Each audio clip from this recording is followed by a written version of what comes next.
ఈ ఆశ్రమాలలో కూడా ఎక్కువగా ఫారినర్స్ కనిపిస్తుంటారు. ఇదేదో బ్రాండ్ ప్రమోషన్ కోసం ఫారినర్స్ వాడుకుంటున్నారు అన్నట్టు ఉంది మీ ప్రశ్న, అంతేనా మీ ఉద్దేశం? అవును. ఇది ఫస్ట్ తప్పు.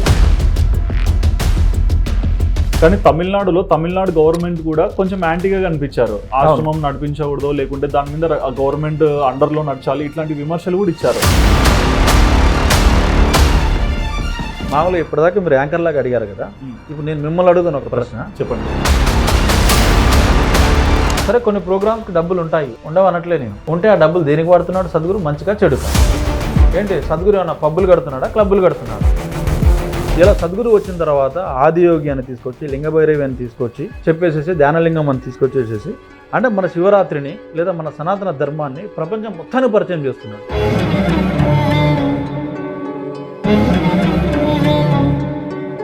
మంచికి ప్రమోషన్ జరిగితే తప్పేంటి?